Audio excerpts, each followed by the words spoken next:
بسم الله الرحمن الرحيم إن الحمد لله نحمده ونستعينه ونستغفره ونعوذ بالله من شرور أنفسنا وسيئات أعمالنا من يهده الله فلا مضل له ومن يضلل فلا هادي له وأشهد أن لا إله إلا الله وحده لا شريك له وأشهد أن محمدا عبده ورسوله صلى الله عليه وعلى آله وصحبه ومن تبعهم بإحسان إلى يوم الدين amma ba'd musidɓe julɓe tedduɓe wonɓe en heɗade maɗum sutade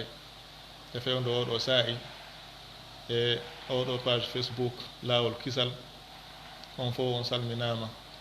o wi'anama assalamu aleykum wa rahmatullahi wa barakatuh. haray en toriki Allah subhanahu wa ta'ala yo okku en kisal e ɓuttu e newende oɗa barki e me ɓe gureji ɗin mo kala ka wontire aduna o. haray kono noon kadi emen jarna on e hertingol waktuji mo on fi heɗitagol ɗi yewtereji yewtteɗi e ɗiɗo réseau ji e ɗiɗo média ji sertuɗi yowondirɗi e kaɗo dina yowondirɗi e ko wonde enen e nafoje aduna e lahara. haray mi wiyana on ka kikkiɗe ɗo ko saɗimo on ko tooli en tori Allah subhanahu wa ta'ala o nafiren kona e yewtede ko wona noon kadi iɗe welta noon kadi géruɓe oɗo page e oɗo radio gila e sinciɓe ɓen ha e géruɓe ɓen fof wonɓe wallidirɓe ɓen e aduna on fof mon kala ka hikkori e wakkiladeji ɗin ko ɓe woni e waɗude kon e tentinimenen kam e woniri ga sattedeji ɓe woni e heɓude e déplacement ji iwugol ɗo yahaɗa meɗen andi haray hiɓe heɓude sattedeji buy kono ma dalika heɓe wakkili ɗo muññi saabu hiɓe andi ko wela e Allah subhanahu wa ta'ala ɓe woni e ɗaɓɓude sabu hiɓe andi ko nafoore jama on ɗoni e waɗude. haray en tori Allah subhanahu wa ta'ala yoɓɓe ko ɓuuri e moƴƴude en fof yo waɗu en yo naadu en fof ka aljannaji towɗi amin. musidɓe tedduɓe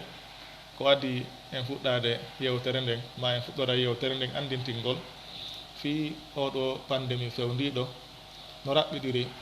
ko fi tun andintingol fi yo en wattu yili e nde ɗo nawnare corona fewndinde hara en welsindaki hara en sous-estimali nde e yawitaki nde mo kala e me en waɗa sabuji yamiraɗi fi daɗugol ɗe ndi fi daɗugol nde ɗiɗen wano o masque wattagol masque on hara en fijirali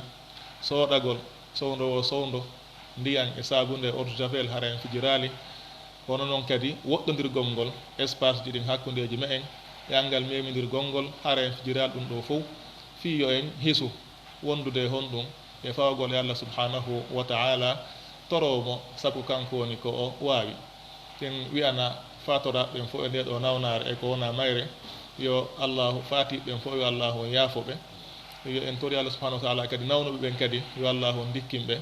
wano noon kadi hisuɓe ɓen ɓe nawna ɓen yo allahu hisimɓe o ittana en oɗo waba e hoore no yaawiri sabu kanko woni ko waawi. si ɗum yawti musidɓe tedduɓe andintinen ɗo kadi du'a mo nelaɗo men sallllahu alayhi wa sallam du'otono ko ɓe makayno e fuɗɗode lewru be lewru lebbi ɗin 12 hitande nden fof ɗum ko hadith mo talhatu bnu ubaydillah radiallahu taala anhu woni ko filli o wi nelaɗo sallllahu alayhi wa sallam كان إذا رأى الهلال قال اللهم أهله علينا بالأمن والإيمان والسلامة والإسلام ربي وربك الله. ɗum ɗo wonno ko nelaɗon sallllahu alayhi wa sallam makayno ka fuɗɗode lewru be lewru si tawi ndu yi'ama ɓe maka ya an Allah min torikema naadu lewru ndun ma hollu men ndu addan men lewru ndun e hoore hoolare e hoore limanu gomɗinal e hoore kisal e hoore l'islam ɓe maka rabbi joomi an min wa rabbuka e joomi ma an lewru ndun Allah ko Allah. ɗum ɗo haray ko sunna mo nelaɗo men sallllahu alayhi wa sallam gikkinorno aadinorno waɗugol sayi fuɗɗode lewru be lewru wondude e rerɗingol sahabaɓe ɓen yo ɓe ndaaru lewru ndun ɓe ɗaɓɓita ndu sabu haray lewru be lewru ka fuɗɗode mayru ino yowodiri e ñawoje go'o yowodirɗe e dewe ɗen sen andi ka ndu fuɗɗi en andaki fewnde honno so woni horugol ayyamul bid e balɗe 13 sappo e nayi sappo e joyi sen andal kono sa woni goo e wawata andude ɗen ɗon balɗe ko honɗe on noon kadi horugol ñande ashura jombente sappo jombente e yawma arafa ɗum ɗon fof ko honno andorta ko so tawi en andi ko fuɗɗode lewru ndun ko ñande goo on ko ñalande kaarire ɗum ɗon fof waɗayno hanala sa sallam eɓe rerɗinayno ɗaɓɓitugol lebbi ɗin kono haare ko anditinten ɗo tun ko jama o rerɗu wurnitugol oɗo sunna ka lewru ndun dari wo suumayeno darade neɓata wi'en allahumma ahillahu alayna bil amni wal iman wassalamati wal islam rabbi wa rabbuka allah ɗum ɗo haare ko sunna mo tentinten rerɗinen jama on fof yo jama on hunje oɗo du'a hara fuɗɗode lewru be lewru on tigi du'oto oɗo du'a sabu ñentigol oɗo sunna nulaɗo sallllahu alayhi wa sallam yo allahu on newnan en si ɗum ɗon yawti musidɓe tedduɓe wono arabuɓe hino wi'iri noon li kulli maqamin maqal sa'i wo sa'i hino woodi ko hana yewtede fi mum jonde ɓe jonde hino woodi ko hana yewtede e mayre haray sikke ala fewno ɗo hiɗen andi hiɗen jogii koɗo mo wonɗen e jaɓɓade e ko neɓɓa hay seeɗa e nder ɗe balɗe seeɗaji aroje ɗo ɗum ko nduɗo lewru suumaye en tori allah yo allah on tawnu e nduɗo lewru haray e yewta e seeɗa ko yewdiri e mayru ɗum no haray ko andintingol tun sabu haray yewtama hino yewtede kono haray toujours kañum gomɗin ɗo hino haton jini e andintinede ko ɗum waɗi si allahu wi'i wa dhakkir fa inna dhicra tanfau lmuminin andintin sabu no andintin gongol hino nafa gomɗinɓe ɓen ko ɗum waɗi haray en andintineɗo toɓɓe seeɗaje yowodirɗe e nduɗo lewru suumaye ndun en e jaɓɓade e ɗeɗo balɗe aroje inchallah adore wi'ugol nemaji allah subhanahu wa ta'ala ɗin hiɗi ɗuuɗi hiɗi mawni ɗi huɓidota ko wona allahu daldiri noon wa in tauddu nicmatallahi la tuhsuha si e wawata huɓidade nemaji allah subhanahu wa ta'ala ɗin e me en haray hino jeeya e nemaji makko ɓurɗi mawnude e me en ɓawo l'islamu on nde allah subhanahu wa ta'ala waɗani en ɗiɗo sa'iji tawayɗi ko sa'iji mawnuɗi sa'iji tawayɗi dunubaji no yaafe e mu'um sa'iji tawayɗi boneji hino yaafe e mu'um sa'iji tawayɗi moƴƴereji baraji hino sowe e mu'um cowalle sa'iji tawayɗi yurmedegi ɗin no tippine e mu'um moƴƴa haray hino jeeya e ɗin ɗon sa'iji nduɗo lewru suumaye nduwonɗen e jaɓɓade wallah on tawnu en lewru suumaye ndu allah subhanahu wa ta'ala daali e mu'um shahru ramadan alladhi unzila fihi alquran hudan linnasi wa bayyinatin min alhuda walfurqan lewru suumaye wondu ndu e barkiji lewru moƴƴereji lewru yurmede lewru hafranede zunubaji mu'um lewru rimɗinede e natugol yiite yo allah subhanahu wa ta'ala e waɗu en e ɓen ɓe o yurma e ɓen ɓe o yaafi zunubaji mum e ɓen ɓe o rimɗinta daaɗe mum e natugol yiite allahumma amin hara en yewta e seeɗa ko wondiri nduɗo lewru fuɗɗoren yoga e hadisaji joluɗi e ɓural nduɗo lewru suumaye horugol ngol haray ɗimmun ɗum jantoɗen yoga e ko yowodiri e jaɓɓagol nduɗo lewru hikken ɗon yoga e neediji yowodirɗi e nduɗo lewru maɗum e horugol nduɗo lewru en tori allah allahu on nafiren ko ne yewtude kon telen ka horugol horugol ko jeeya ɗum e dewe ɓurɗe mawnude e dewe ɗen se ndaari ka hadisaji annabi sallllahu alayhi wa sallam en taway toon hadisaji buy holluɗi ɓural horugol nelaɗo men sallllahu alayhi wa sallam no maaki man sama ramadana imanan wa ihtisaban gufira lahu ma taqaddama min dambi ɓe maaki kala on horuɗo lewru suumaye ndu e hewre gomɗinal e hewre jortagol baraji ɗin ke allah subhanahu wa ta'ala o yaafante dunubaji makko ɗin o yaafante konko kala ko ardini immorde e dunubaji makko idan horgol lewru suumaye o jeeya ɗum e sabuji yaafanego dunubaji yo allahu yaafano dunubaji men ɗin no jeeya kadi hadisaji tindinɗi ɓural nduɗo lewru suumaye o hadis abi hurayra radiallahu taala anhu mo o filli ga enulaɗo men sallllahu alayhi wa sallam ɓe maaki qala allahu taala kullu amali ibni adama lah illa lsawm fa innahu li wa ana ajzi bih ɓe maaki allah subhanahu wa taala on daalika hadis kudusi golleji ɓiɗɗo adama on fo ko kanko jeeyi si wona korka kan ko min allah jeeyi ko min kadi woni ko yoɓata e korka kan oɗo ngol ɗo konngol ina walla en ɓural korka kan sabu haray ɗen anndi golleji moƴƴi ɗin fof ko Allah subhanahu wa ta'ala woni ko jeyi ko Allah subhanahu wa ta'ala kadi woni ko yoɓata e majje kono haray hertingol ka ɗo korka wi'a fa innahu li o kanko Allah woni ko jeyi korka kan dambaka e makko ɗum no haray ko idafatu tashrif yani ko teddingol fi ka ɗo korka hollugol himmugol makka e valeur makka ka Allah subhanahu wa ta'ala wa ana ajzi bihi idan wa ana ajzi bihi ɗum ɗo kadi Allah subhanahu wa ta'ala ɗen anndi kanko woni ko yoɓata e golleji ɗin fof baraji julde baraji janngol alquran baraji jantagol yonde Allah subhanahu wa ta'ala baraji ittugol sadaka dendanagal moƴƴereji ko Allah subhanahu wa ta'ala woni ko yoɓata kono haray hertingol ka ɗo korka wi'ugol ko min yoɓata ka ɗo korka haray no holli mawnugol e heewugol jod baraji on e hoorowo haray nalaw sallllahu alayhi wa sallam ɗen anndi ɓe maaki wa siyamu junna hoorgol ngol kadi ko heedode heeday hakkunde hoorɗo on e waɗugol ko wopata waɗugol goopi taway ɗi hino itta baraji korka kan bonna korka kan ma ɗum ɓuyta baraji makka heeda kadi hakkunde hoorɗon kañum e lette Allah den subhanahu wa ta'ala natugol yita ñande yawma alqiyama ha ɓe maaki fa ida kana yawmu sawmi ahadikum fala yarfus wala yashab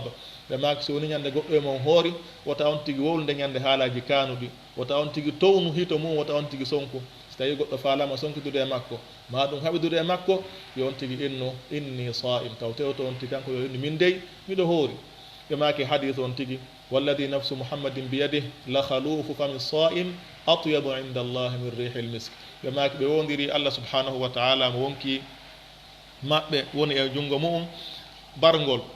urngol odeur yaltowo e hunnduko hooruɗo on ino ɓuri laaɓude ke Allah subhanahu wa ta'ala edi o rih yani parfum urngol o parfum wiyeteeɗo almisk ɗen anndi misk ko jaaɓe parfum ji ɓurɗi urude e parfum ji ɗin nelaw sallllahu alayhi wa sallam ɓe holli en ɗum ɗo haray ɗen anndi hunnduko hoorɗo on so tawi yehi haa ñalorma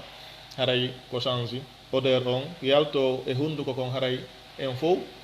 enen jama on haray hiɗen iññani ɗum ɗon hiɗen nefe ɗum ɗon kono haray Allah subhanahu wa ta'ala kan ɗum ɗon ɓuri yiɗude edi o odeur o urngol o parfum wiyeteeɗo almisk sabu hon ɗum sabu ko woni sabu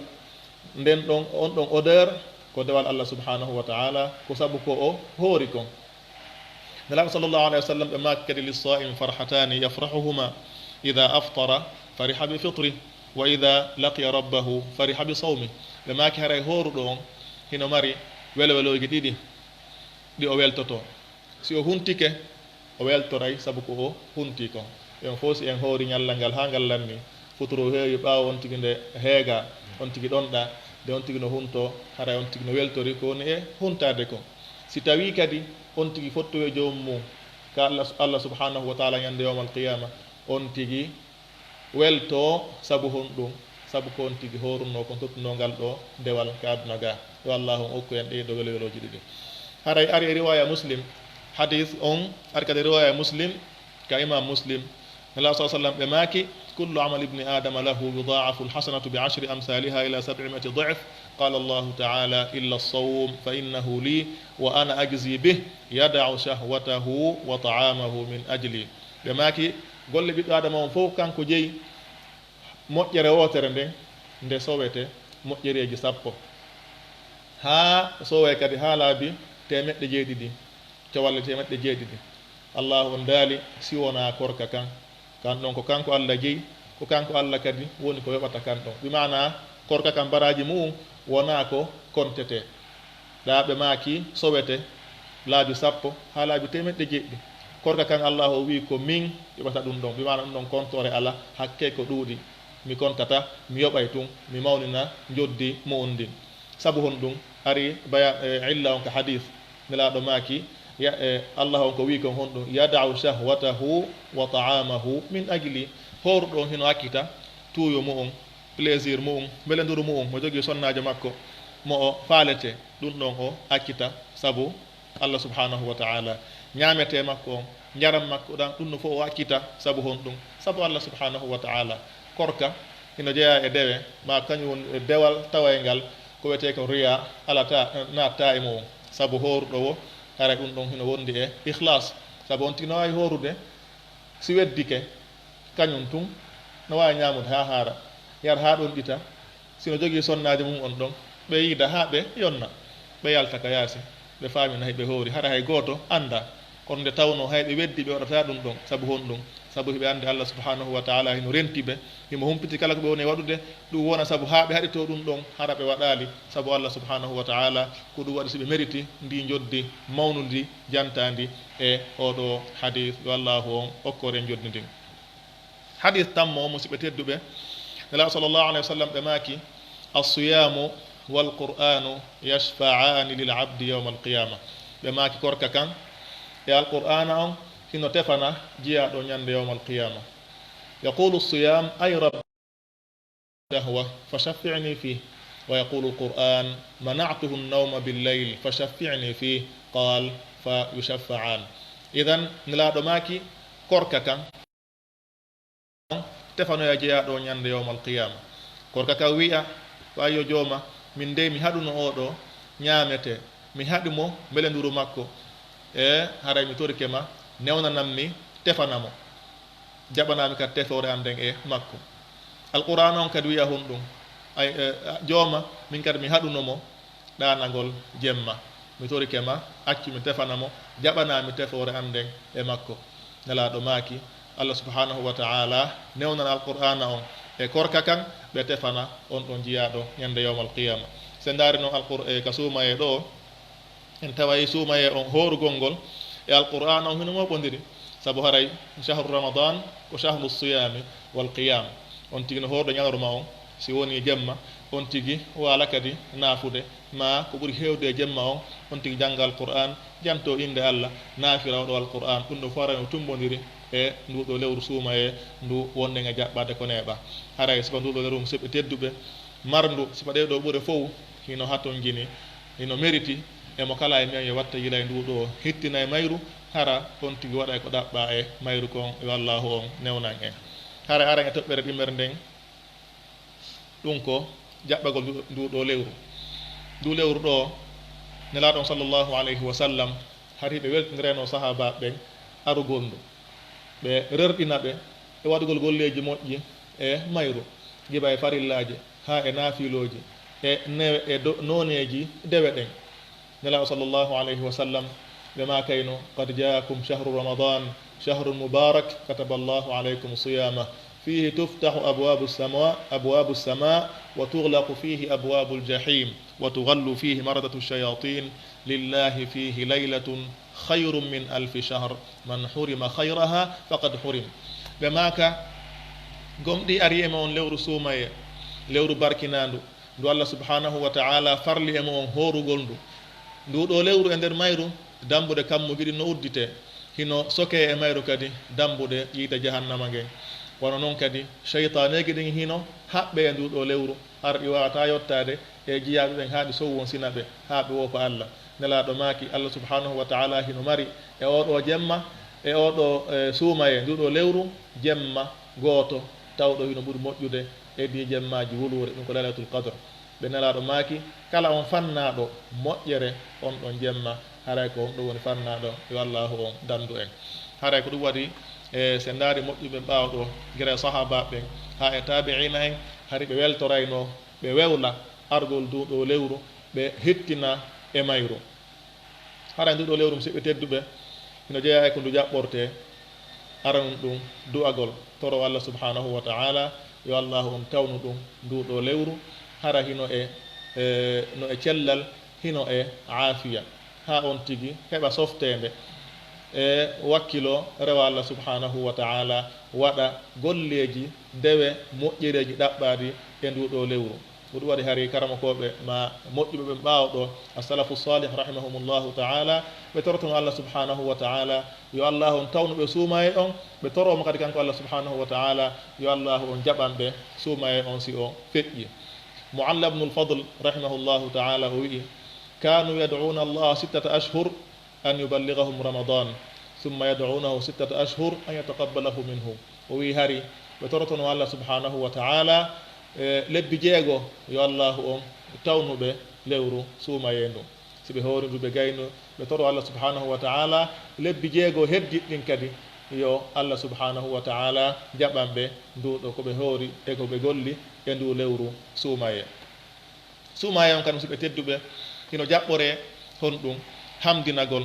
yetta Allah subhanahu wa ta'ala e tawnegol nduɗo lewru suumaye so on tigi tawama ndu on tigi hamdino o yetta Allah subhanahu wa ta'ala sabu haray tawegol suumaye ɗum ko nema mawlanaɗo mo Allah subhanahu wa ta'ala neminirta kañum e jiyaɗo on bal tawnegol suumaye on sabu tawegol suumaye no waɗa ha jiyaɗo on heɓa hewta darajaji honɗum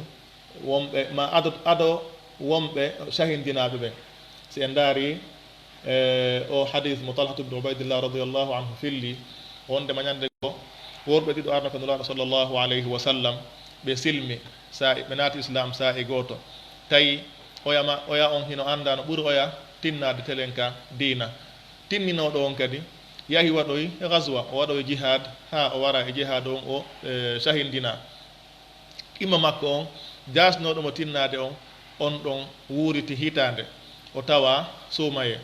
on tuma on ɗon kadi maayi ɓayɓe ɗin noon ɓe maayi Talhatu wi'i mi ɗaani mi hoyɗi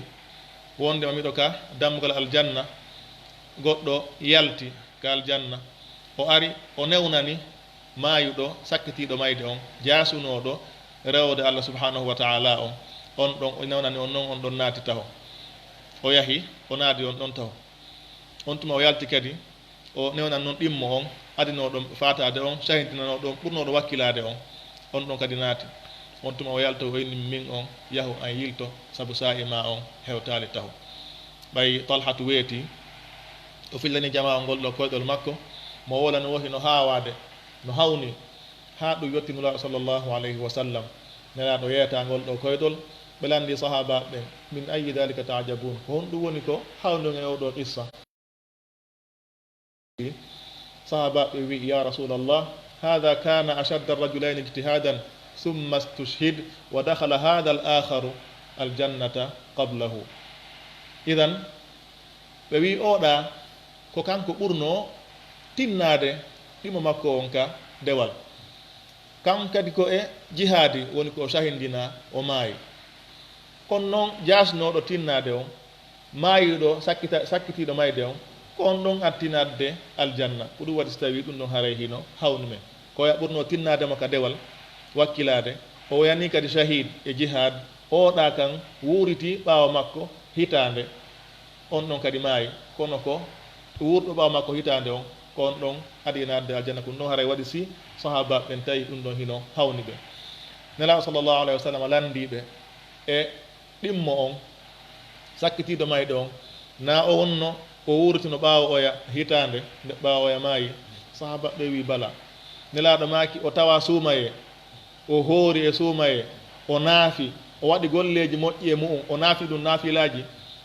ɓe yi bala ya rasulallah nelaɗo sallllahu alayhi wa sallam maaki fama baynahuma abadu mimma bayna samai wal ard ɓe ma kon hakkude maɓɓe more darajaji kon ɓe ɓuuri woɗɗude hakkude kammu ngun kañum e leydi ndin sabu hon ɗum sabu koko o wuurnden ɗon hitande o tawa suumaye on o hoori suumaye on o naafi e makko o waɗi e makko moƴƴireji ko ɗaɓɓa e suumaye kon ɗum ɗo haray ko hollata hon ɗum ko ɓural tawede suumaye walla on tawno e suumaye on aray ko en yetto Allah subhanahu wa ta'ala si o tawni e suumaye on ɗum ko jeeya ɗum e suumaye on ko jaɓɓorte suumaye on kadi musidɓe tedduɓe no jaɓɓore hon ɗum décision wiyete kon anniye on tigi anniyo ka ɓernde muɗum décision tawa ko gonguɗo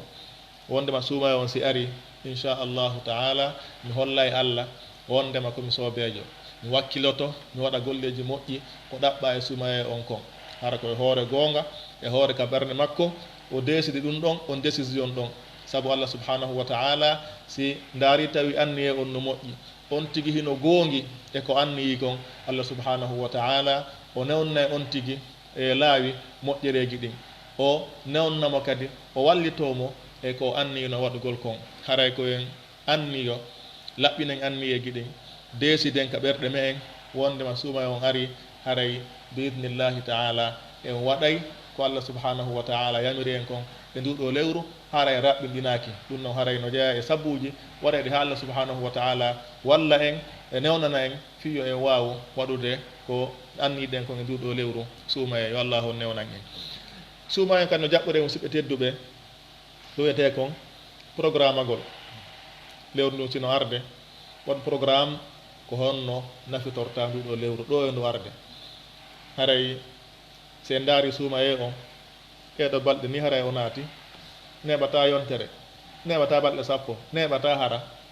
e woni ashrul awahir neɓata hara ndumayi ko heñalanni idan so on tigi wattana liila traci programme mo wawata naftorde suumaye on e mu'um so on tigi renaki suumaye on feƴƴira e mo hara o waɗali hay fuy yo allahu on dandu en haray en fof hiɗen andi hono njulaɓe mamo kala ko jokki e golleji e mu'um ndeno naata e projet mo watta o on tigi janggay mo taho ndaara ko honno wawata ko honɗum naftorta en ɗon projet si naada jawdi mum e mu'um ma si ukko e mu'um haray suumaye on kadi hiɗen renti suumaye on hino arde haray mo kala yo ndaaru hoore mum ndaara ko honɗum wawata waɗude fiyo naftor e oɗo suumaye hara suumaye on yaarali ni sabu haray ko wiɗen kon saayi on no yaawi so on tigi renaki on tigi e woniray ni ha suumaye on maaya hara on tigi waɗali ko duwa waɗude ko ma on tigi raɓɓinɗino ga e suumaye on sabu honɗum sabu angal programme agol adigol suumaye on mo kala e men haray yo andu ko honno réglirta hoore mum ɗamarigol leegi ɗamari ɓeygu reegi ɗamari occupation ji piiji buy ko ndaaru no heññirtaɗi e deftere Allah nden no heññirtaɗi e naafilaji ɗin no heññirtaɗi e adkarji ɗin no heññirtaɗi e sadakaji ɗin no heññirtaɗi e moƴƴagol e yimɓe ɓen no heññirtaɗi e dendanangal piigi tawaji koko ɗaɓɓa e ndu lewru suumaye ɗo hara fof hiɗa handi no waɗirta fii si suumaye on si ari hara waɗo e tun hande ko pratique tullutti si a wawi waɗi ɗum ɗon haray inchallahu taala a wawa e naftorde nduɗo lewru kono illa ko hina ɗum si a renaki lewru ndu yaray ni on tigi wona perduɗo mo nelaɗo sallllahu alayhi wa sallam maaki e oɗo hadith kaɓe maaki ragima anfu rajulin dakhala alayhi ramadan summa nsalaha qabla an yugfara perdi hayri jaasi hombo on neɗɗo mo suumaye on naati tawaɗo suumaye ha suumaye on maayi hara on tigi yafanaka sabu raɓɓinɗinare makko telemma ka dewe oɗo haare ko perduɗo ko hayruɗo nelaw sa sallam maaki hadis on ɗon kadi fi timmintingol mo fi yaññugol nafoore nden ɓe maaki kadi perdi kadi on mo mi janta tawde mu'um o ronki juulude e an nana rasulullah ma ɗum muhammad ma ɗum annabijo ronka abiɗo sallllahu alayhi wa sallam no weli fi ha ara mo kala e men kala ka nannulaɗo no jante yon tigi wi'u sallllahu alayhi wa sallam na ɗum haray o naata e oɗo hadis yo allah on faabo en ɓe maaki perdi hayri jaasi on neɗɗo momi janta e tawde mu'um o ronki juulude e an o wi sallllahu alayhi wa sallam ara yamodiri ɗum ɗon kadi kala ka nannulaɗo no jante yon tigi wi'u kisan automatiquement sallllahu alayhi wa sallam bonnantama hay fus kutatama kadi hay fuy perɗo tammo on ko hombo ko on neɗɗo mo wuuriduɗo e baabe mum e nene mum haa ɓe mawni e junngo makko ɓe nawyi o ronki ɓe yanganade o ɗiggana ɓe o moƴƴo e maɓɓe haa o naata aljanna sabu ɗum ɗon oɗo kadi perdi o hayri o jaasi yo allah on dandu e wonde e ɓeɗo tato haray shahid on e oɗo yewtere me en o kaɓe maakiɗa perdi on tawaɗo suuma e geba kandu fuɗɗi haa kandu haati on tigi ronka yafanede zunubaji mu'um sabu raɓɓinɗinare makko e nduɗo lewru haray wattano ila muradu moƴƴuru ko wiɗen kon on tigi ndaara sa'eji mum ɗin ndaara kadi alqur'ana on no jangguita alqur'ana on haray on tigi wakkilo si heeɓi feere no moƴƴi haa ka on tigi waɗa hatmu onno qur'ana on timminande ɓuri nde wotere so heeɓi feere mo kala no emberi feere no heɓiri o so ndi kala heɓali feere haray wona obligatoire timmingol kamil o mo kala yo heɓpintu janngugol qur'ana on fi on tigi wawa heɓde baraji ɗaɓɓadi e oɗo suumaye haray suumayen kadi no jaɓɓore musidɓe tedduɓe wakkilagol janga faama anda ñawoje nduɗo lewru ɗum ɗo kadi haray ko jeyanmi ko suumaye on jaɓɓorte so suumaye on naatu tawa anda no ñawoje korka kan sabu neɗɗo on hino hani rewde allah subhanahu wa ta'ala ala basira ala ilm hara koye hoore gandal kala ko waɗata yo taw hara hiɗa andi honɗum woni ñaawre mo yaldi koko yamira yaldi koko yamiraka joni noon haray alhamdulillah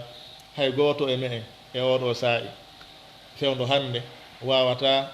innire gantinanede sabu honɗum sabu majjere innugol mi anda ɗum joni ɗum lannino on saa'i ɗon feƴƴi sen daari musidɓe tedduɓe oɗo ko wonde nge darde ɗo ni o Facebook ɗo no kala woɓɓe hino Amérique woɓɓe hino Europe woɓɓe hino Asie kono hiɗen darde ɗum ɗo kono noon kadi WhatsApp no woodi ka tawata duɗɗi no woodi joni a wonay ka suudu ma ka tumbo suudu ma bal ka tumbodankima seɗa faala uddita ndaara heɗitoɗa dina ma kan landoɗa ko faala landade kon jaabeɗa kadi hara a déplace aki hay ɗuɗa kama joni haray ko wiyete kon mi anda ɗum ɗon fof hannde kadi on ganti ɗon o yiwi haray en torodiri musidɓe tedduɓe mo kala men yo wakkilo anda diina mum kan tentini noon ko tawata ka sellirta si wona ɗum tigi haray gandal ngal innaka yon tigi yaññu e mum wona karamokojo haray kummalujo e masailuji ɗin fof kono kala ko tawata koko Allah subhanahu wa ta'ala farli e ma kon yo taw hara ɗum ɗon hiɗa andi no tawiri hiɗa farla waɗugol noon juulugol horugol e farillaji ɗin no tawiri haray farilla on no farla e ma waɗugol kono noon kadi tawiri haray no farla e ma andugol sabu do aka wadde ɗo ya andu honɗum woni ñaawde ko wonɗa e wadde kon haray allahu no daali fasalu ahla dhicri in kuntum la ta'lamun Allah subhanahu wa ta'ala no wiya yo en lando jomiraɓe gande ɓen so tawi en anda Allah kadi no eltani en kadi musidɓe sifa ɓe ɗo tawa ɓe no sinki ɗe ɗo duuɗe e ɗiɗo radio ji e ɗi médiaji e ɗi réseau ji taway ɓe kamɓe kadi bimbi e kikkide jemma e ñaloro ma ɓe wakkili kala kadi na yewtorina no waɗede ɓe yahude a anda ko honɓe heɓata ka laawi e soñdiaji embouteillage ji daroɗa seppa e nangue e ndiyan ɓe no doga kino wakkili fii tun egginalngol jama o humpita jama o diina maɓɓe kan e fiino ɓe naftora ɗum ɗo haray ɓeɗo waɗi ɗum ɗo an kadi ta salano hoorema ta añan hoorema joɗagol an kadi heɗito ko wona yewtede kon yewtede kon faama kala ko on tigi faamali landito jaabe ha rewa Allah subhanahu wa ta'ala e hoore gandal ɗum ɗo haray yamodirden ɗum ɗo ko jeeya ɗum e ko suuma e on jaɓɓo idan andugol faamino diina mum kan suuma en kan no jaɓɓore hon ɗum tuubugol rutto e Allah subhanahu wa ta'ala tuubugol noon e hannde jogii sartiji on tigi ninsa on tigi desida wattata on tigi sela ko tuubani kon haray suuma e ko lewru tuubugol mo tuubaade e nduɗo lewru ko on tawi on tigi tuubata yo Allah faabo en haray on torodiri musidɓe tedduɓe tuuben ruttoɗen e Allah subhanahu wa ta'ala goldiren ko Allah o wi kon wa tuubu ila Allahi jami'an ayyuhal mu'minun la'allakum tuflihun tuuben ruttoɗen Allah subhanahu wa ta'ala e nduɗo lewru torɗen Allah yo Allah o yaafano en dunubaji men ɗin yo Allah on newnan en haray anden ndu lewru suumaye ko lewru ɓurdu moƴƴude e lebbi hitanden haray to en torodiri musidɓe tedduɓe tuuben ruttoɗen Allah subhanahu wa ta'ala haray ndu lewru ɗo musidɓe tedduɓe Allah subhanahu wa ta'ala nela sallallahu alaihi wasallam sifike ndu sifori ndu honɗum bi annahu shahru sabr ko lewru muñal nela sallallahu alaihi wasallam ɓe maake hadith sawmu shahri sabri wa 3 ayamin min kulli shahrin sawmu dahr ɓe maake horgol lewru suumaye ɗum ko lewru muñal ngal e balɗe tati e lewru be lewru hino fotawa horugol hitanden fof haray ɗum ɗo nela sifori nduɗo suumayeru wonma ko lewru muñal muñal ngal no ɗen andi en fof ko noon egi tati sabrun ala ta'a wa sabrun anil ma'siya wa sabrun ala al aqdar muññagol ɗofto Allah subhanahu wa ta'ala sabu ko wonti ko si muññike si wawa ɗoftade Allah subhanahu wa ta'ala waɗa emiroje makko ɗen noon immon ko muññagol ga e ko o harmini kon hara on tigi waɗali kala ko Allah haɗi on tigi muñño jogito hoore mum hara waɗali fi kala on tigi kan reyno yiɗi tammo no on tigi muñño kala ko Allah subhanahu wa ta'ala hoddiri e makko immorde e piigi tawayde ko Muusa e ɗimo lorra e ɗimo ma ɗum piigi ko añi ma ko tawata koko wondanimo e soñdia gila e ñabbeeli e ñawuuji e ko nandi e mum ɗum ɗo fof on tigi muñño ɗiɗo won noneji muñal ɗin tati se ndaar ɗiɗo tati noon hiɗi tumbodiri e korka kan sabu haray si a hoori a muñike doftare Allah subhanahu wa ta'ala si a hoori a muñike e gaayet e woɓgol Allah subhanahu wa ta'ala si a muñike e hoddiro Allah subhanahu wa ta'ala musgo e ma muñagol e heege ha e ɗonka e sattende kala ko wonti keɓata nduɗo lewru suuma e karko kan ɗum ɗon fof haray hino waɗa ha on tigi heɓa ɗi baraji ɗi muñal ngal muññiɗo on kadi onno waɗana heblana Allah subhanahu wa ta'ala o daali innama yuwaffa sabiruna ajrahum bigayri hisab haray muññiɓe ndeno yoɓoye joddi mundi koko alda e kontore hakke ko mawni yo allahu okkor en muñal nela sa sallam ɓe maaki jeyaɗo kaka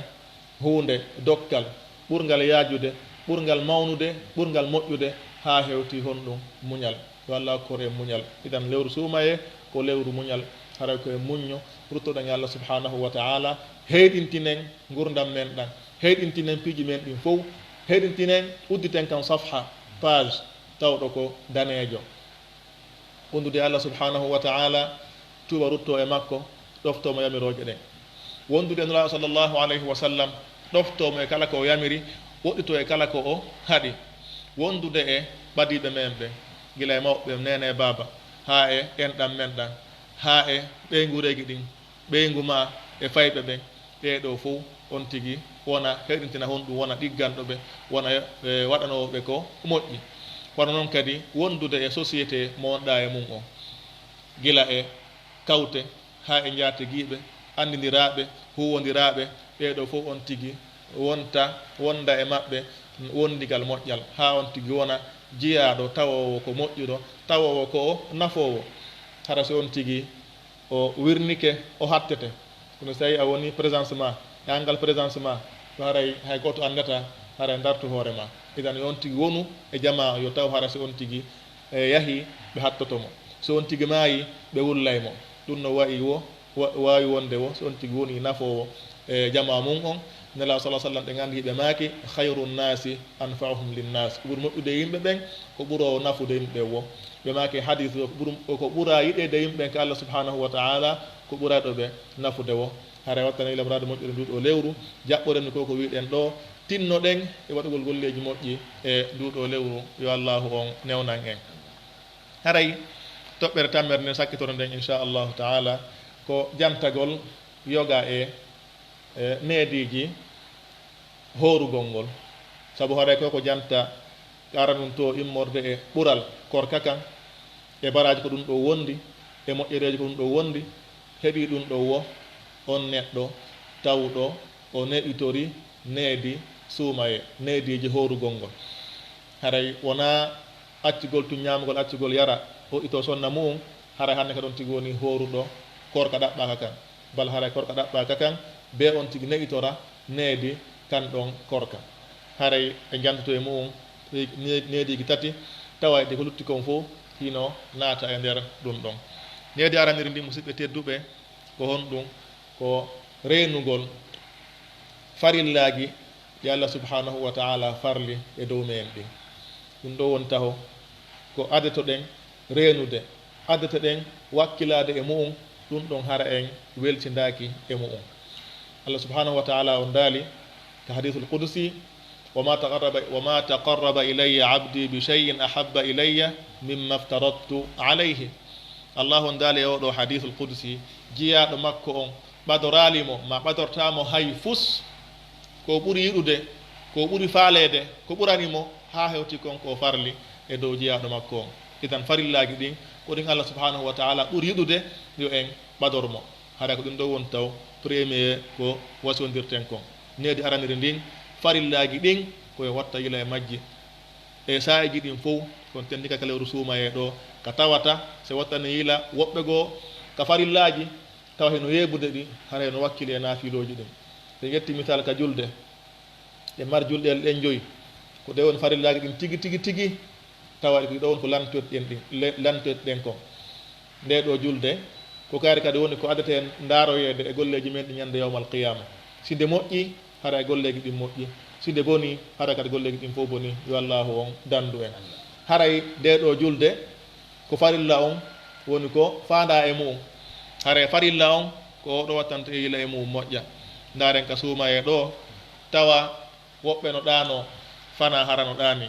alan sara no ɗani si futuro heewi juuli si geeƴe heewi pada padanno doga yaka juulugol fewn tawno ɓurɗen no uddita haray doga yaha toon naafilo arta kadi hande kadi juulɗen heewa tef e naafilo ngon kono farillaji ɗin taw on tigi no waali ɗani yo allah on dandu en hande farilla goto ka julde ma no karam koɓɓe maki noon darde wootere ma sugudere wootere farillare no ɓurani allah subhanahu wa taala no ɓuuri moƴƴude kadi naafiloji suuma e on fof haɗa koye andu ɗum ɗo muradu moƴƴuru julɗe e farillaji ɗin fof wadde nde mitale julde nden ko saabu haɗa ko nden ɗon ɓuuri feeñude telen ka welsudagol ka suumaye on tigi ɗano fana ɗano ala naɗi hara no wakkili ɗon hino doga no waɗa naafiloji e qiyamul layliji hara wattanila muradu moƴƴuru ma ɗum wala juulude ha subaka on ɓaɗo on tigi waalo ɗano weytora subaka on ko muskilla muradu mawolnade haray yon tigi ɗano jamma on fof o fina subaka on juula subaka on galere mum ara ɓe bi ko ɗaɓɓa kon aray ɗum ɗon ko needi araniri ndin noon wakkilagol waɗa farillaji ɗin e needi ɗimmiri ndin ko wakkilagol kadi woɗɗito kala ko allah subhanahu wa taala harmini o haɗi foti ko golle mako konguɗi mako finde kala ko allah on haɗi gueren haɗitoɗen ɗum no woɗɗitoɗen no wirɗen nane noon ka farillaji to saaji ɗin fof sa iji ko allah harmini kono no harmi no hana woɗɗitede kono haray ka suumaye ɗo haray no ɓurti tentude saabu ko suumaye ko sa i mawɗo sa i mawnɗo sa i barkinaɗo tawowo piigi ɗin fof haray mawninti e mum hono tawiri dewe ɗen no sowede baraji mum e mum ko noon tawiri kadi goopi ɗin kadi haray zunubaji mum hino mawni saabu mawnugol sayi on wattanilam radu moƴƴuru idan on tigi woɗɗito kala ko tawata ko haɗa e immorde e bakkatuji e goopi gila e fenade ñoore surtout ñoore ɗe gandi ñoore nde wattanilam radu moƴƴuru ko grand place ji mais ñoore nden mbuyno jarri bora ñoore nden hara on tigi no wakkili ha e dewe heddiɗ ɗen no wakkili ha juulugol no reni bakkaduji heddi ɗin fop kono tawa ɗengal mum ngal machallah ma subhanallah ɗengal ngal ka jooɗi wo ko fikari anditamo ñowɗa o haqqeji ɗin ko non wayi haray a hokkimo moƴƴereji maɗe yo allah o moƴƴingal haaliji men ɗi haray wiyata yewtireji o yowdirɗe fi ɗum ɗon idan woɗɗito ñoore noddidirgol e tooñe etananagal noneji tooñe ɗen woɗɗito kadi haalugol haalaji kanuɗi yennidiro sonka e ndu lewru suumaye haray wiɗen sayiji ɗin fof no haɗa kono haray no tenti e nduɗo lewru ndu wonɗen e mum saabu mawnugol mayru e hurma mayru on haray on tigi woɗɗito kala ko tawata ko boneji e ko haɗaɗi tawayɗi hino bonna korka kan ma ɗum hino uyta baraji korka kan nelaɗo sallllahu alayhi wa sallam ɗe gandi ɓe maaki man lam yada qawla zuri wal amala bih wal jahl falaysa lillahi hajatun fi an yada ta'amahu wa sharaba ɓe ma kala mo accali wolugol fenade wolugol mere gollira mere haray allah subhanahu wa ta'ala haajaka mara haaju e dow akkitita ñamete makko e jaram makko haray ko heege ɗon ka woni geɓal makko ngal wala baraji ka allah subhanahu wa ta'ala haray ɗum ɗo holli en e watta ilam radu moƴƴuro nelaɗo maki hadis ɗo kadi mo jannguɗen nane si tawi korka kanko junna ko hijab heedode hakkude neɗɗo on kañum e boneji ɗin ka aduna e hakkude neɗɗo on e yiite ngen kala hara dandemo ɗum ɗo ɓe maaki so tawi woni ñande goɗɗo e mon hoori wota on tigi wowlu haalaji kanuɗi haalaji ñidduɗi haalaji tawayɗi ko haalaji fuyante yo allah on dan on yaafoto on tigi haray wota on tigi kadi sonku nela sa sallam ɓe maaki so tawi goɗɗo ari no faala sonkidude e makko ma no faala habdude e makko haray on tigi inni mur'un sa'im min dey miɗo hoori hara o tewtaki mo faala ɗo sonkidude e makko ma habdude e makko on nelaɗo maaki hadis ɗo kadi rubba sa'imin hazzuhu min siyamihi al-ju' wal-'atash wa rubba qa'imin hazzuhu min qiyamihi as-sahar ɓe maaki heewi hooroyɓe tawayɓe geɓal mungal e korka mum kan ko ɗon ka kañum e heege ɓe maaki heewi kadi hooray e daratoɓe juula jemma waɗa qiyamu juula hara geɓal maɓɓe ngal e on ɗon qiyamu ɓe woni e wadde qiyamul layl hara ko wiyete kon ko hiirugol saabu honɗum ɓe mara baraji ka allah subhanahu wa ta'ala haray si tawi natural needi giɗin yen anndu haray yo allahu moƴƴingal haaliji ɗin na ɗum haray ko mere on ɗen e horande ko ɗo so Jabir ibn Abdillah radiyallahu ta'ala anhu o wi'i idha sumta falyasum sam'uka wa basaruka wa lisanuka 'anil kadhibi wal ma'athim وليكن عليك وقار وسكينة يوم صومك ولا تجعل يوم صومك ويوم فطرك سواء. كان جابر أوي سي أهوري يو نوبي مادي نانده مادن هورو سي أهوري يو جيتي مادن هورو سي أهوري يو دنگال مانgal هورو غا e fenugol e dendanangal bakkatuji din haray si ahori yo taw hara teddungal ida mawo respect teddungal no feeñi e ma yo taw hara deejere hino feeñi e ma nyande horuda hara wota wadu nyande horuda e nyande a hora fo hara ko gotum hara goddo sendirta wota nyande horuda o yida ma wono andi kaari de hino hori ko on tigi no deeji hino ne'i hino wonde teddungal dum do haray ko wasiye mo Jabir ibn Abdullah radiyallahu ta'ala anhu woni ko wasiye en hara watta no yila wona reendul tun horata ga e nyamugol ma do yidugol sonna mo ma dum yarugol haray ko terden fof koyo hooru jogito hoore mum ga e ko Allah subhanahu wa ta'ala haadi ko dum wete as-sawm wa sawmu ka lugha arabu wal imsak ko jogitagol ko on jogito hoore mum nyaamali yarali e sonnaaje mum on kadi jogito mum hara battaki kon non kadi kala ko tawta ko piigi tawaydi ko bonnade korka immorde goopi din ma uytaydi baraji korka kan on jogito hoore mum hara on godali din don kadi dum do wete as-sawm korka kan sakkitoren hon dum ne sakkitinde a wakkilike ka waɗɗiɗi ka farillaji a pottitike ko haɗa ko idan hebbinora kadi naafiloji ɗin noon hara on tigi raɓɓinɗinaki e naafilo ngo e naafiloji ɗin fof so wi naafilo wona juulugol tun naafilo sadaka ko naafilo alqur'ana ko naafilo dhikr ko naafilo ɗum ɗo fiji fof ko tawta waɗɗa kon fof hara ko ɗum wiyete ko naafilo naafila tatawwu sabu haray naafilo ngon no mari naforeji boy no jeeya naforeji naafugol ngol naafiloji ɗin tawde ko ɗum ɗo woni ko Allah on timminiroyta konko wuti e farillaji ɗi ñande yawmal qiyama nela sallallahu alaihi wasallam ɓe ko adete ndaroyede e golle jeeyaɗo ñande yawmal qiyama ko julde makko nden si tawi o timminnode nde windanemo ko nde timmude si tawi o timminano nde Allah subhanahu wa ta'ala wi ana malaika ɓen انظروا هل تجدون لعبدي من تطوع فتكملون بها فريضته ثم الزكاة كذلك ثم تؤخذ الأعمال على حسب ذلك بما كستي أنت تمي نجول دين وين دنا يكو تمي ولا مشكلة ولا بروبلم ستي نو تمي نانو دين الله سبحانه وتعالى وي ملائكة بين دارني ودو جيا دوان داري سون تاوانا موتو نافيلو جكو نافاينو كجولugol naafiloji si tawi no wodi timmintinano mo ɗum ɗon ko uyti kon e farilla makko on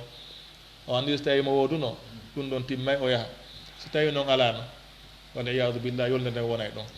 ɓe maaki summa zaka kadalik yani zakka on kadi adde nafsu chey même chose ɗi ndaare so tawi no timmi fa biha halas si timma Allah ena malakaɓe o ndaran on tigi so tawi mo jogino toon naafiloji sadaka ko ittayno o okkitira ko ɗum wiyete e naafilo zakka on ɗum noon kadi adde timmintinirde farilla on si alano noon ko onno guerrete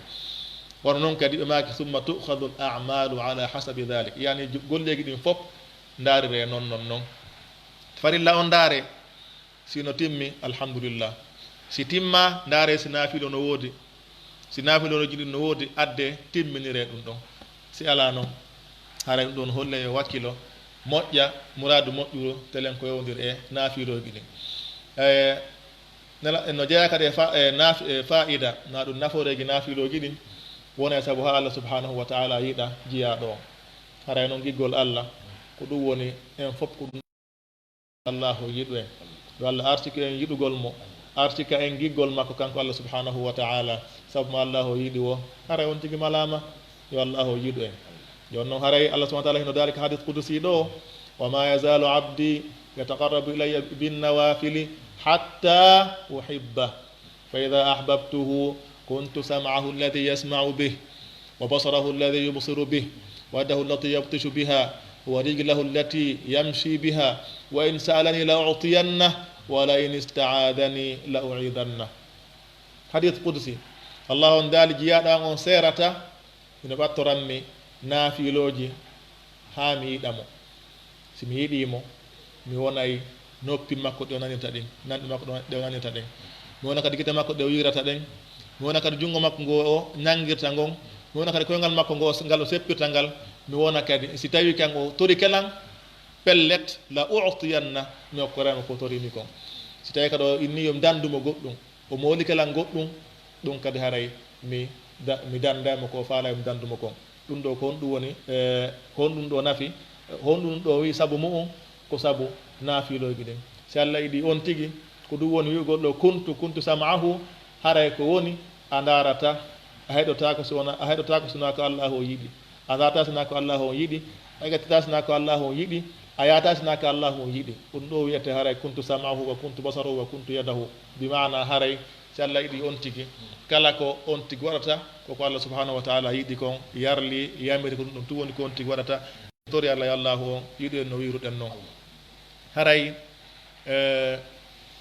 horuɗo tawɗo jogi tike wakkilike ɗiɗo wajibatati waɗɗiɗi ɗin farillaji ɗin ɓottitike ko haɗa kon tinnike naafiloji ɗin, haray ko oɗo woni gongin ɗo o tak fandunde nde Allah subhanahu wa ta'ala farliri sabu mum ka ɗo korka ko ɗum woni ɗum ko attaqwa hurgol Allah subhanahu wa ta'ala. Allah on daali ya ayuha alladina amanu kutiba alaykum as-siyam kama kutiba ala alladina min qablikum la'allakum tattaqun. o hollen e oɗo aya on ndema o farliri en, o farli ka ɗo korka horgol e hoore me en, wano o farlirno ka e ɓen adiɓe en belajo honɗum yo en huɗo Allah subhanahu wa ta'ala. kulol Allah ngol hino résumé ko wiɗen ɗo fop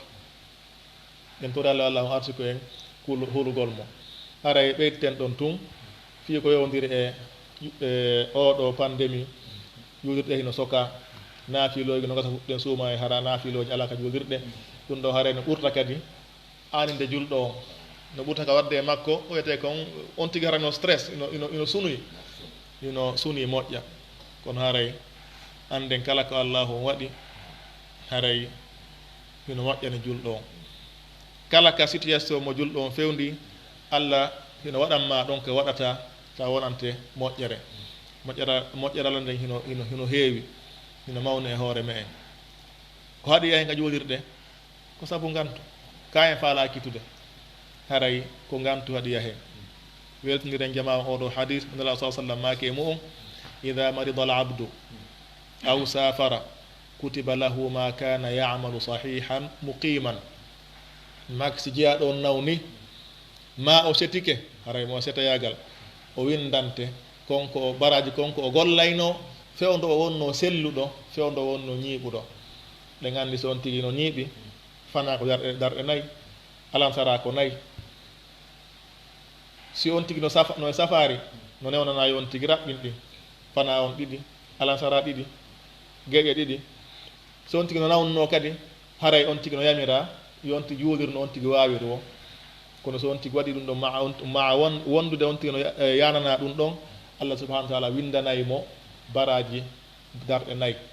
baraji julde timmude nde waɗayno fewno tawi himo ñiiɓi, fewno tawi himo on ɗum himo selli. sabu honɗum sabu ko ngantu haɗi o waɗa ngal ɗon dewal no waɗirteno o timmina. haray ɗo kadi tawnoɓe no juulayno ka suumaye je feƴƴude no andirano juulirɗe ɗen, sabu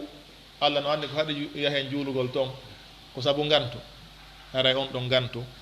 Allah subhanahu wa ta'ala e moƴƴere makko o windana en hara ɗen ka cuuɗi men julde ka cuuɗi me en mo kala e ɓeŋure mum nden o windana on tigi baraji konko on tigi juulayno naafidano e jama ka juulirɗe.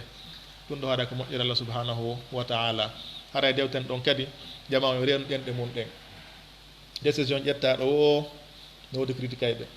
ngal ɗengal wattano yile maggal. kala ko ƴetta ɗon tigi watta yila e mum hara hebbinali haala tawolu fi ko anda. dina l'islam wona dina émotion, wona dina atifa. gulɗe no soka martegi no uddita. haray ɓen ƴetɓe décision ji ɗin ɗon gila e makka ha madina ha eleƴele go ha ga ko karama ko ɓe jooɗi ndaari no suusuji deftere nden ino suusuji sunna on ɓe yaltini e majji ɗum ɗo yo waɗire ɗum ɗo fii yo en hiw hoore men e ɗum ɗo ɗimana en ala detagi ɗum ɗon. kono ko en andu tun haray waɗuɓe ɓen en jangga ɓuri ɓe. balɗe ɓuri en janngude ɗum ɗe waɗi ɓuri en janngude waɗuɓe ɓen en hula Allah ɓuri ɓe waɗuɓe ɓen en yiiɗa ɗe juuɗirɗe juuliren ɗe uddite ɓuri ɓe hara en anndu ɗum ɗon muradu moƴƴuru watta ne yili hara en heɓaaki e maɓɓe sabu alaa ko satti nde ɗa faala heɓude heɓoɗaa hiɗa hirani diina kan fi juulire no soka hiɗa hirani ɗa wolde woola noon haara ko fanɗa ko moƴƴere anniyema on no moƴƴi kono yaha yana e kaari barminamo yuwamo ɗum wona sabu hata ko bakkatum ma e artande kadi rondoɗa hakke e makko andi aborrama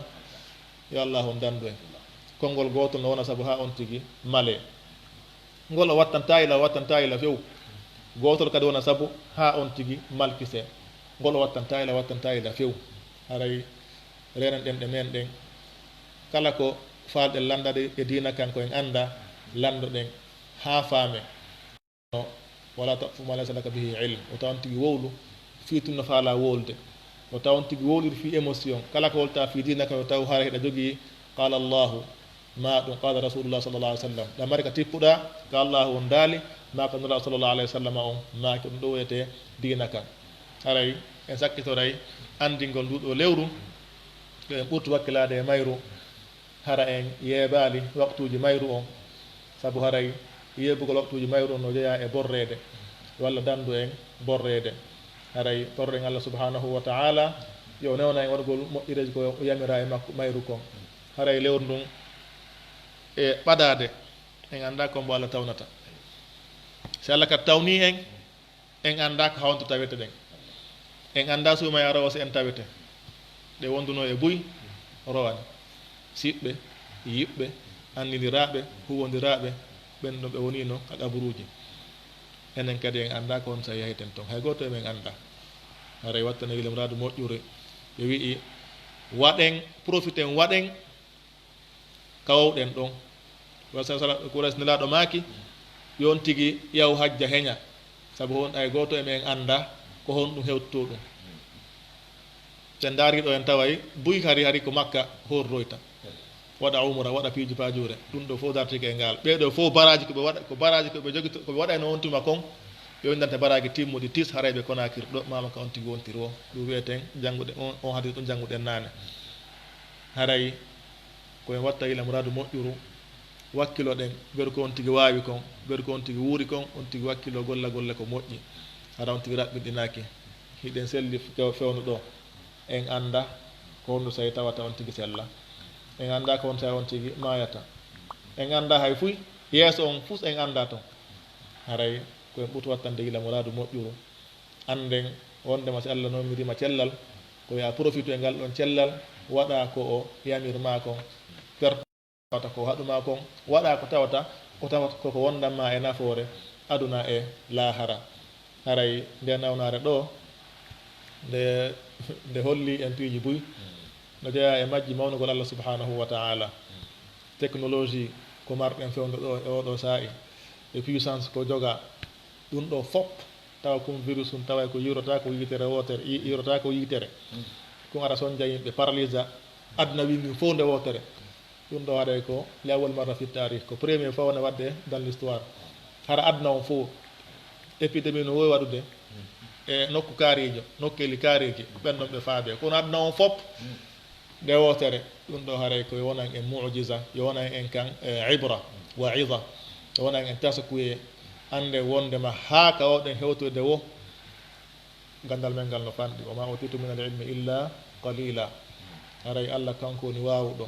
kanko woni mawɗo kanko woni dolnuɗo kanko woni foolowo kanko tun kunɗo virus um tun no wembi jama on fof haray ɗum ɗo no duwa en hollude wondema yen ɓurtu ɓaɗade e allah subhanahu wa taala toroɗen mo tuuɓe rutuɗen e makko e wullen e makko yo o yurme en o yaafo en wottanen kadi ila mouradu piiw ngo kadi no toon ko latifa wiyete jama on fof fewn ɗo kala ko inna e waɗɗo fiyo daɗu nawnare nden no wadde hay sen innama e waldarade ɗa fiyen daɗu en waɗay jon noon se ndaari corona si nangi goɗɗo ko suwat on tigi ñawde ha ndikka traité ha ndikka ma on tigi maya ɗiɗo ɗiɗi pet corona wanama goɗɗum ngo sina ɗum may ndelle ɗum woni corona wonna corona ama yay ñande goo joni noon se ndaari en tawa yima on no wakkili no waɗu no sumetade kala ko wiya yo waɗu fi o daɗu oɗo corona e nde ɗo mayde nde ɗo sabu o corona ɗo fi hiini ndaren Allah subahana taala o yamiri yamiroje jama o no welsidi e ɗen ɗon yamiroje tawayɗe ma piiji taway ɗi so on tigi waɗi ɗi on tigi heɓay malki sare aduna e lahara haray yo allahu dandu en yo allah moƴƴin alhaaliji men ɗin toftuɗen Allah subhanahu wa taala anden ɗum ɗo wonana en tasakuye mawlanaɗo no renorɗen corona ni ɗulle ko mayde si waɗi on tigi hulen Allah subhanahu wa taala hulen lette makko ɗen hulen e tikkere makko nden suɓe ruttuɗen Allah subhanahu wa taala haray wacce hakke mi hatta ɗo inchallahu taala yewtere no gata juuti kono haray mi yaafino so tawi haɗa faldiran to ɓay kan haɗa faldiran toon yewto won faljey na wotto yewtere ma laaɓuɗo ɗengal kono haray kañum jon hakkil so jofanama tun on tigi faamay haray kon faamu komi faandi kon ko fi yo moƴƴu ko fi yo mooɓo haray ko ɗum ɗum woni faamnude me en nden andittingol kadi mo kala embere ko waawi kon hara kadi mo kala yawanali hay yawaali hay moƴƴere on hay gootum kala ko wawɗa wadde fiodina ka yaaru yeeso waɗu no waɗa waɗirde wo waɗu waagatoɓe yo waɗu jindeɓe eggina ko waagate kon sakitana jama o yo waɗu mo kala ala no waɗan ɗum opportunité ka tawata heɓira e moƴƴere nden hara mo kala enen yo wakkilo wonen en fof jogodirɓe wonen en fof nene gooto none gooto hara ko dina ka woni sabu ko humidiri en welden e ɗum ɗon wuuren e ɗum ɗon maayen e ɗum ɗon tori allah wallah on tawno en lewru ndun o newna en howrugol ndu waɗa ɗennangal golleji e yañiraɗe e mayru e rentagol kadi kala ko tawata koko haɗa e mayru o kay baraji mayru o yafano en dunubaji me en o yafano e mawɓe me en fa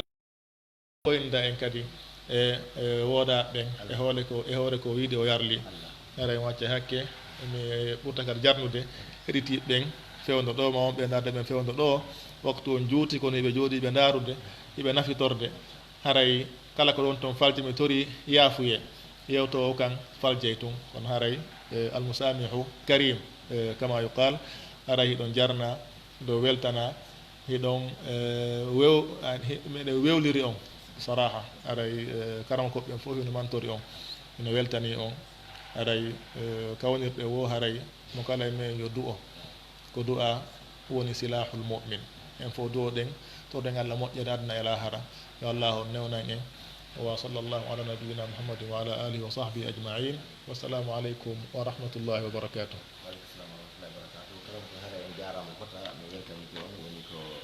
minen wonɓe ka organisation ga woni ko jamanato ɗum ɗum fof amin mi weltanike on duuɓiɓe maɓɓe ga kadi duuɓiɓe ga duwaɓuɗi duuɗuɗi haray alhamdulillah rabbil alamin en min jewɗiteɓe duuɗuɓe kadi to wawi en siibude direct ɗo ɗe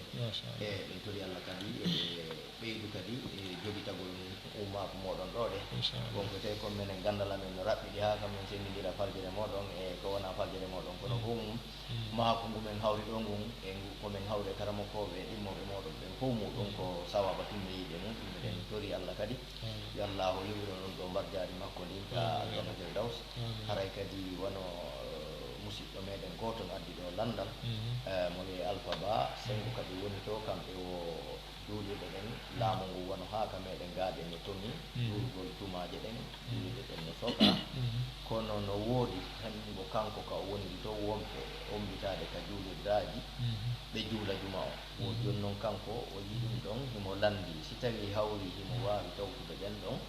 kanko kadi o juulida e maɓɓe juma si tawi ɗum dagoto e si tawi ko honɗum woni alhaali ɓe wonɓe waɗude ɓen golle ɗa hara ko ɗum landal makko ngal go no yimmino faala landare kono si addi sina ɗum hara en waynira e ngal hara ko weƴƴannane kon décision ƴettaɗo on wona an farago ƴettira nanñaran yo ƴettira ma beele ɗo wonto ƴettira bireɗen innama e soke ko saabu évitugol nawnare nde wota nde ɓurtu jaalade ɓurtu sakitade haray ko gandi karama ko ñanen no yewta wi fewdo ɗo iwgol ka yowlirɗe wona ka mu'um kon ɗo ɗoftare allah nden suuɗagol yaka yowlirde juuloya toon ɗum ɗo wiyete haray ko masuya haray ɗum ɗon en toro jama on fof en nani en nana ɗum soy soy e saa'i cokke hoye goo woɓɓe kañum no wakkili tun inna kañum yahay tun juuloya ko juulirde allah haray hunde be hunde ko ɗum wiwno ñande akhiru julde nde men juuluno geeƴere nde innano haare gila hannde so kama sabu ɗoftagol yamirore Allah addirayno en ka julde jamaade ɗoftagol yamirore Allah joni noon kadi haara ɗum ɗo alhaali ɗo on o ɗoftagol yamirore makko nden kadi woni en luttinde ka cuuɗi me en wonan toon haara arara juulen ara en wattuna komi wasiyoto ɓen ɗo ka raɓɓindingol koyoɓe woni ka maɓɓe ɓe juula ko wiiɗen kon si a woni kama a juuli e anni e Allah no andi ko ngantu sabu ɗum ɗo woni haɗi ha ka juulirde juula a heɓay baraji juulode ka juulirde on haara ko ɗum ɗo ɓuri moƴƴude ɗum ɗo mofata konngol ngol e haray e jama on acci koye piihoy serindagol waɗa piihoy ɗum e bonna e inde ma hay an bonna kadi inde kala ko jokkuɗa kon waga ɗin ɗon imamuɓe ustage ɓe tawa ɓe no rerɗi ha kono haray alwasatiyatu hayre onti woni hakkundejo ta jaɓu serindade ta jaɓu wadde goɗɗum islam o nanguitirema an waɗa goɗɗum kala jokkuɓe ko jokkuɗa ko nanguitire saabu ko waɗɗa kon masla min laakiti nde ɗo waare kala komi waɗɗo joni timmode e lundoje ko wiyete ko on ɗum hinoɓe o kamɓini haray ɗum ɗo fof ko taway ɗum ko bonnay ɗum image me en bonna image islam o kono haara ko mi wiyata yamirore Allah nde yon tigui waɗ ɗon ɗo ko honɗum koye woni ka cuuɗi juulen ton ko kala no mari ɓe guure juulde ɓe guure mum nden ton ñande Allah addinere nde uddita o ɓehen juuloyen kono amma yahugol ɗo clandestin juuloya ton kala ko on tigui heɓoy ton kadi haara on tigui ɗaɓɓu taw ti sikkude ko jihadi on tigui woni ma si piyama ɗon haray waɗama fi jihadi fi sabilillah haray woɓɓe kane konti ko ɗum ɗon kono haray ko wiɗen kon nane diina kan wona atifa wona émotion kala ka ɗum ɗon ari e diina haray boni diina kan ko qala Allahu e qala rasulullah haray ɗum ɗon mi wasiyotoɓe ɗum ko maɓɓe ɓe juula woɓɓe ɗa ɓen kadi komi wasiyoto ɓen ɗon konngol an hewtoya e maɓɓe koɓe accu ɗum ɗon sabu haɗa wundi e ko saria on ƴamiri kon wallahu taala alam lawol kisal ɗo ɗe wonɗen o page maɓɓe Facebook ɗo aray mi weltani kon fota Allah walli en kadi image o labama fota image o yaari no haniri ko baali yewtere nden kadi tokkori no moƴƴiri aray ɗen présente kadi yimɓe meɗen wonɓe ka lawol kisal e nokkeli ɗo kadi e nder Facebook on fof ɗe yewtere ɗo ɗe harayde mari audio kadi mumen publicité tata ka radio lawol kisal kañuma ka no page maɓɓe on no Facebook e ka page maɓɓe YouTube arayɗi fof muɗum meɗen naadede mo toon à partir de hannde jemma o ha janggo Allah newiri wo ɓe tawata informi musidɓe muɗum ɓayde yen tini ɗum ɗo ɗe koko yowiti e fi diina kan tawi kadi koko fewdani en ɓay ɗo si wonali faɗɗi janggo woɗe gandi asawe kan e wo koyta ñalawma sumay aray holliɗo no raɓɓiɗi ha jama o yo wakkilo jentito heɓa nafoore e nde yewtere nde karamkoɓe meɗen makanen ɗo de anda ko koɓe makanen ɗo ɗe ko nafoore meɗen annay lahara saabu ko sen gollitiri moƴƴere nde allahu yamiri en nden heɓeten joddindi o yeeli en ɗi sina ɗum haray ko perdi wona men ɓen ɗum tori allah no yallah tamden ɗum ɗon haray o akhiru dawana an alhamdoulillahi rabbil alamina ɗum kadi en torano karamokoɓe meɗen jampitisi e yafuye faldereji ɗi on tigui heeɓi e muɗum ne min ɗi heɓuɗen e muɗum en fof meɗen wonɓe torole niidu a haray duuy e moɗon ga kadi torani koɓe ga du'awji himmamɗi wondude karamokoɓe tawayɓe kadi ko anduɓe ko o mahata ɗo kadi ɓe woni amir muɗum haray alhamdoulillahi rabbil alamina e weltanike jama en andi haray hiɗen ka bureau maɓɓe ɗo kadi présente tayɓe ɓe fof maɓɓe andinaɓe haray ko wakkilare molanade ɓe wakkilani en ɗo ñallugol maɓɓe gafa ɗo en fi en ar ƴetten nde yewtere ɗo ɗe ɓe waɗana en nde yewtere ka radio lawol kisal ɗo ɗe e ka Facebook maɓɓe ɗo ɗe e ka YouTube fi yo jama o waw nafitorɗe hutora no moƴƴi haray assalam وعليكم السلام ورحمة الله وبركاته جزاكم الله خيرا